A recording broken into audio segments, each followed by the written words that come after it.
David here with Figboot on pens, and it's time for another Q&A. This is the second one of these that I've done, and I've enjoyed putting the first one together, so I figured it was time to do another. During a recent review, I asked for your questions and received a lot of really great ones. If you'd like to submit a question for a future Q&A, just leave it in the notes below. Today is early February. And in North Carolina, it was 70 degrees today. Winters aren't really harsh here, but we haven't had much of a winter at all this year, which makes me kind of fearful of what summer is going to be like. We just had 3 cold days and 1 dusting of snow. So it'd be nice to see a little bit more snow, but I'm kind of doubting that it's going to happen this year. So, okay, getting right into the Q&A questions. Ben Dittman asks, what pen would I really love to own? I'm a big film and television buff. I studied film and television in college and had aspirations of being either a film director or a television director for like live sporting events. If you've ever seen what it's like in the production booth for something like a football game, then there's kind of a wall of monitors, and the director is essentially conducting an orchestra, coordinating the movements in the case of an NFL game of well over 200 people in what amounts to organized chaos, all with the goal of kind of making it seem seamless and effortless as possible. There's kind of a fly by the seat of your pants aspect about live television production that's exciting to me, and something that I had always aspired to do, as well as working in film. And getting back to the topic of fountain pens, there are a few pens that I would like to own that are reasonably obtainable, but there's one pen that relates to film that I really can't see myself purchasing, and that is the Montblanc Alfred Hitchcock. Here's a promotional picture of the pen from Montblanc. I love pens with symbolism, and the Hitchcock has tons of it, as do all of Montblanc's great characters lines. And this one has references to many of the Hitchcock films. The clip, for example, is the knife from the film Psycho, and the cap and barrel design is meant to create a special effect reminiscent of Hitchcock's infamous Vertigo effect. And then just take a look at this nib. I just love how Hitchcock's famous silhouette is incorporated. So why won't I buy this pen? You know what? It's solely based on price. The Hitchcock retails right now for around $3,000, which is a lot of money for a fountain pen. Now, if someone out there has one that they would like to lend to me for review, I promise to take very good care of it and think it would be a lot of fun to actually put a review together, but I can't see myself owning one anytime soon.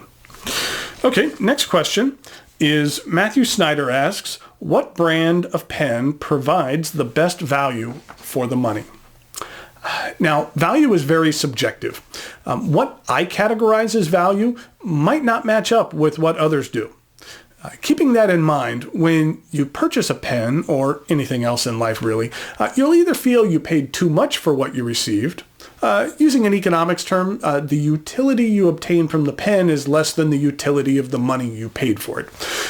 You could feel the utility is equal to that of the money, or you can feel the utility you receive from the pen is greater than that of the money paid. And there's one company that actually consistently, for me, has provided me with that latter feeling, which is TWSBI.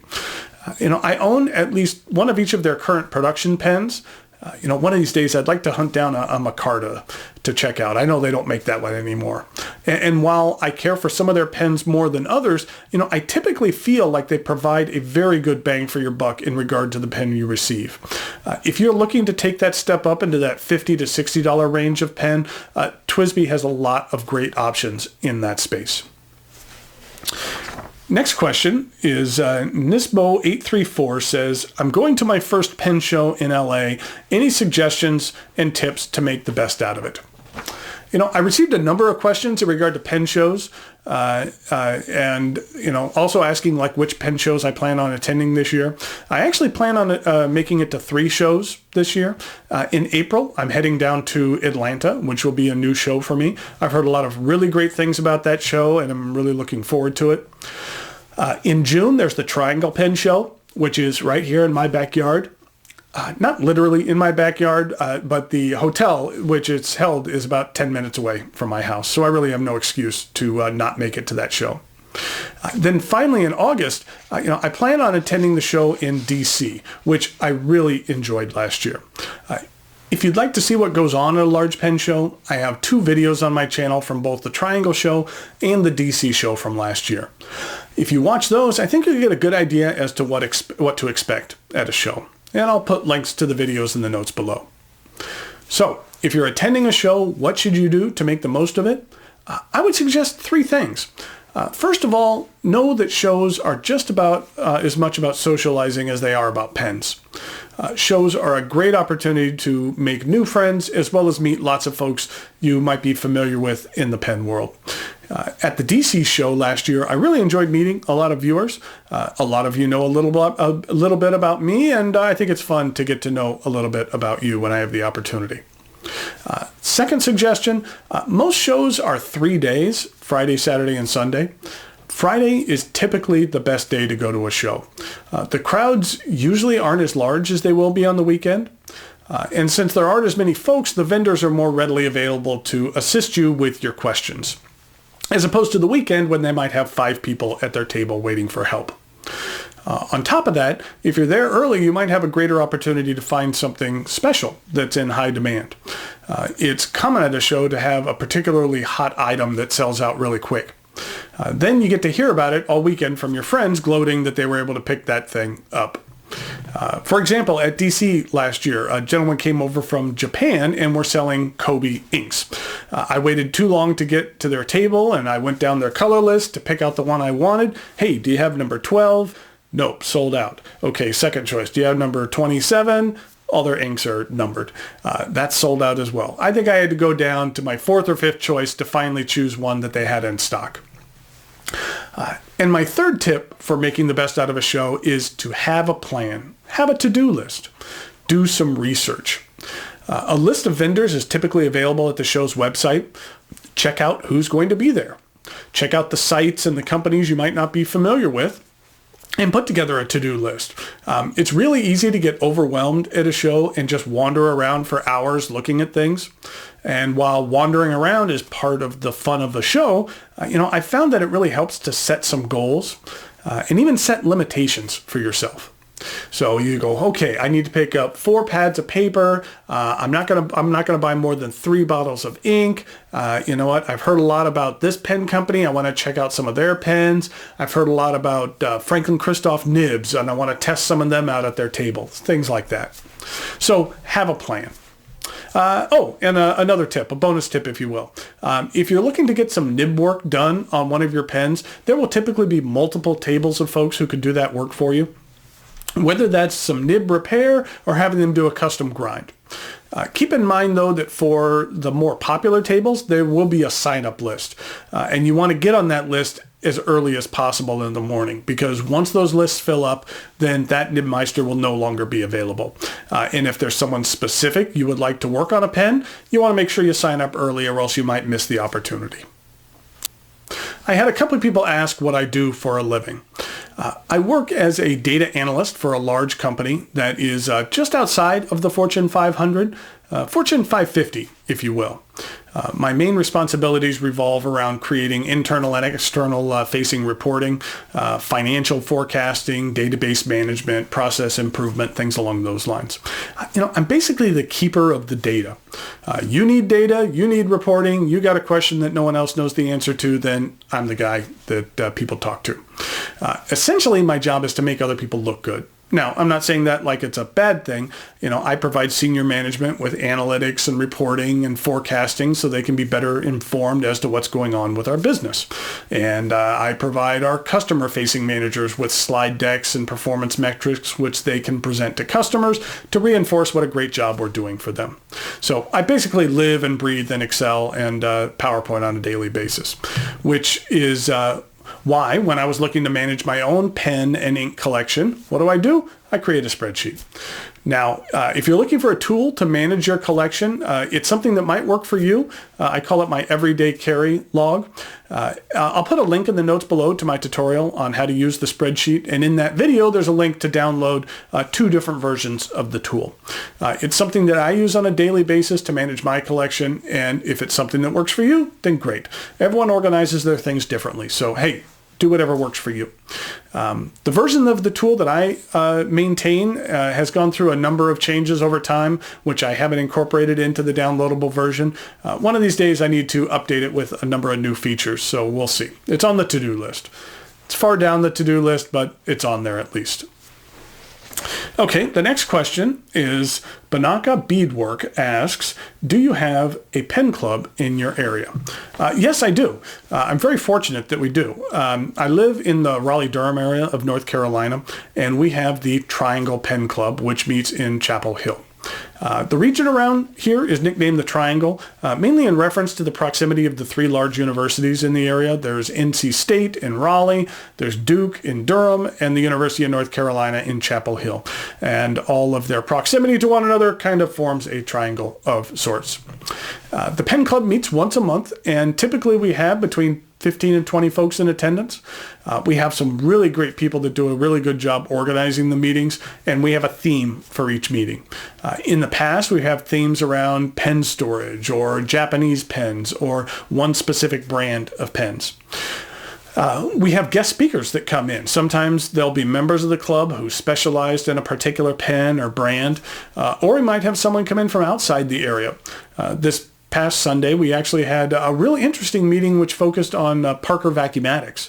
We had a speaker which has an extensive Vacuumatic collection which he shared, and had a real nice presentation as well. And it really taught me a lot about Vacuumatics. I know that coming up when I eventually get around to reviewing the Vacuumatic I own, I know a lot of the facts will be ones that I learned from that presentation. It also gave me a chance to sample and try out a number of different Vacuumatics, since he had literally 100 of them there with him. And now I'm really going to be on the lookout for one in particular that I'd like to pick up. So when I'm down at the Atlanta show next April, that finding what I'm looking for will be on my list. So that'll be a little quest that I make for myself. Our upcoming meeting at the Pen Club is actually our annual ink swap, where everyone brings in a whole bunch of inks. Last year, we must have had a couple hundred inks laid out. Then you bring your little vials and your syringes, and you get samples of the ink that you want to try out. It's a great way to try out something new and can help you decide if you want to pick up a full bottle of something for yourself. Mike from the Ink Dependence blog and YouTube channel attends the club that I do on a regular basis as well. You know what? Mike and I are actually going to be doing something a little bit different coming up in a couple of weeks that I think will be very interesting. We each own 2 pens with music nibs, and all 4 are from different companies. So what we're going to do is independently review and rank each of the 4 nibs, and then we'll both post our reviews videos at the same time. So you can kind of see 2 different perspectives and rankings of the same 4 nibs, and just kind of see a comparison of opinions. So I'm looking forward to seeing how it turns out.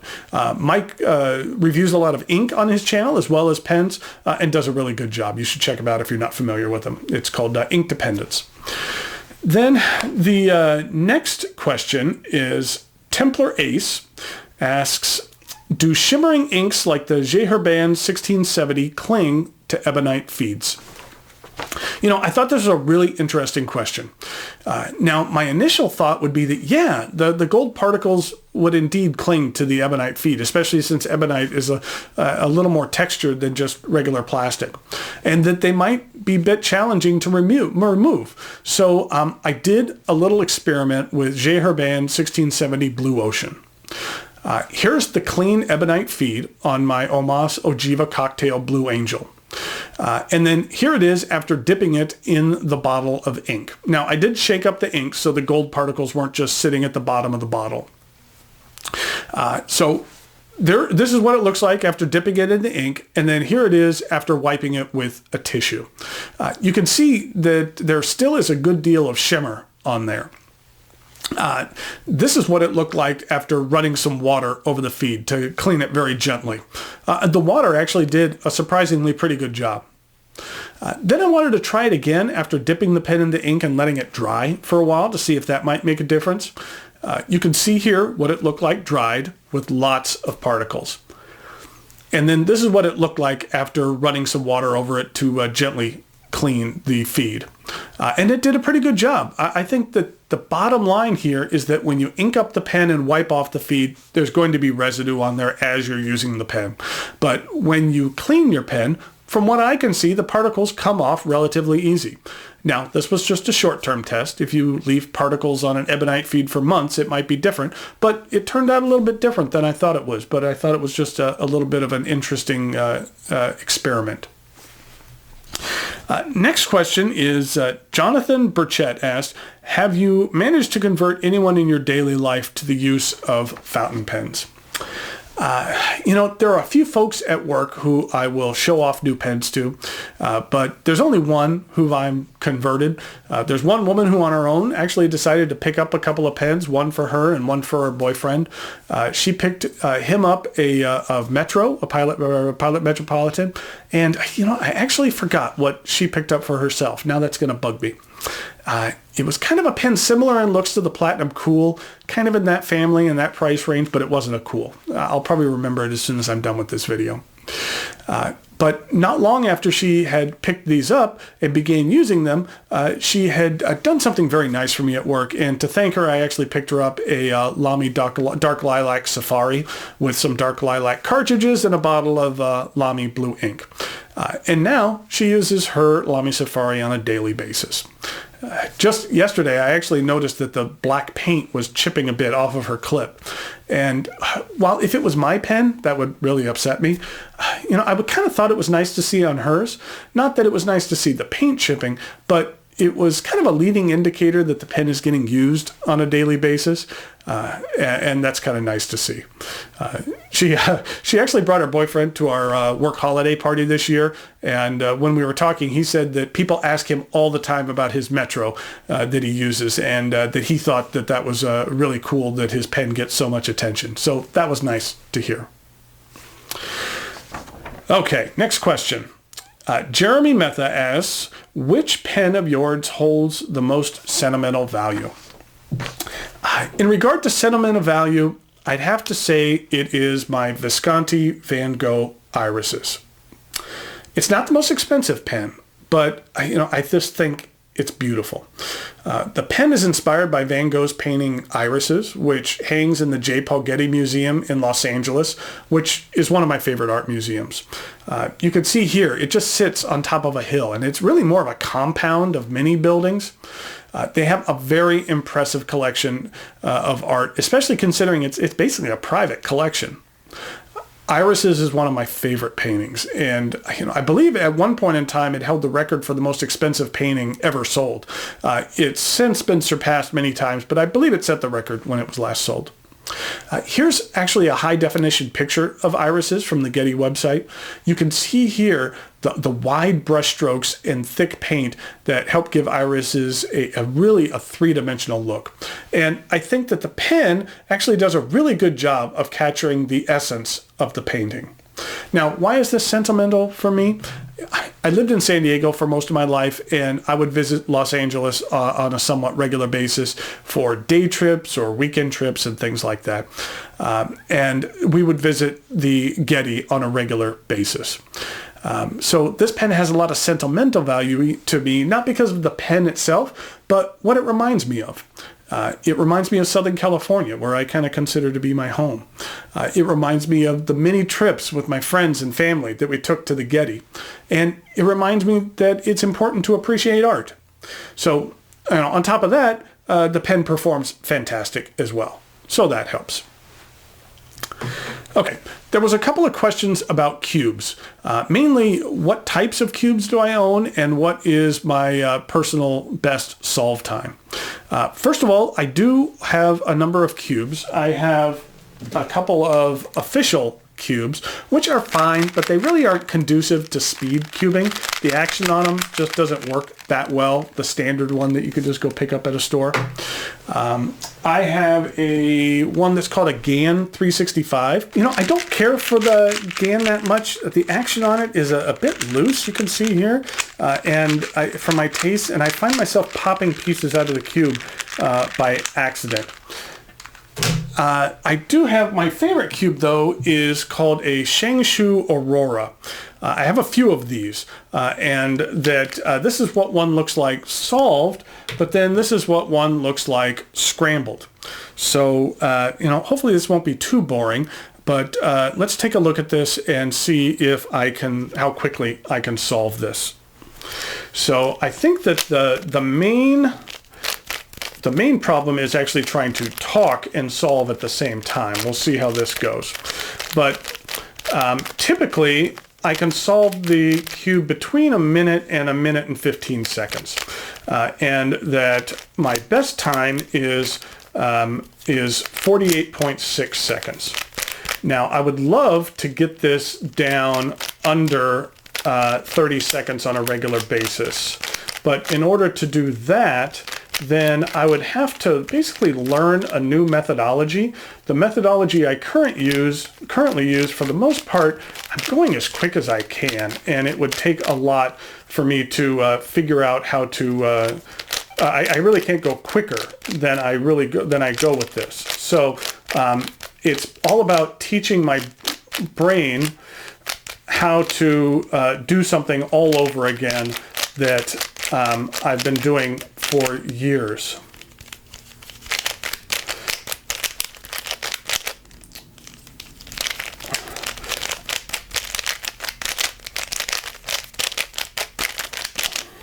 And there it is done. So that wasn't too bad. That was pretty much around my average time, but I'd like to get a lot quicker in doing that. Okay, so let's finish this up with some rapid fire questions.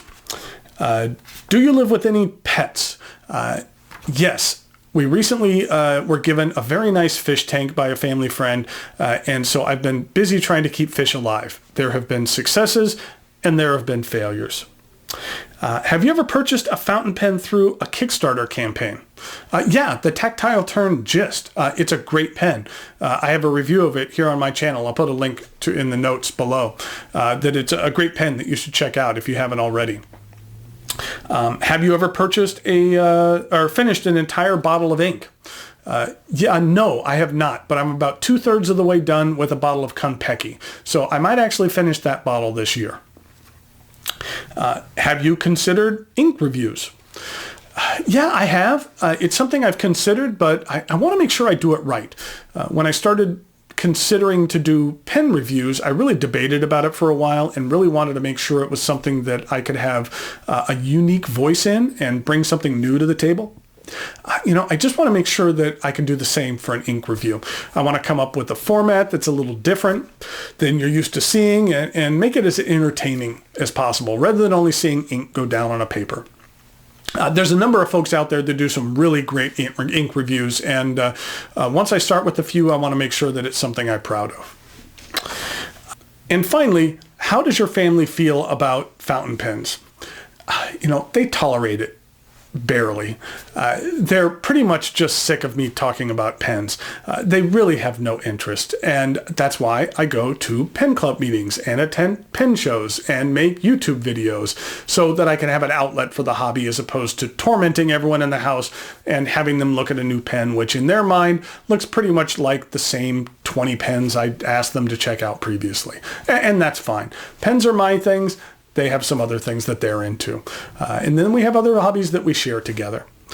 It usually doesn't go well if you try to force something on someone. Okay, that's it for this Q&A. I enjoyed doing this, and hopefully you enjoyed watching them. This year, I was going to try to do these things a little bit more often. I don't think they need to be a monthly thing, but maybe like every other month, that they're fun to put together. So, thanks for watching, and I'll talk to you later.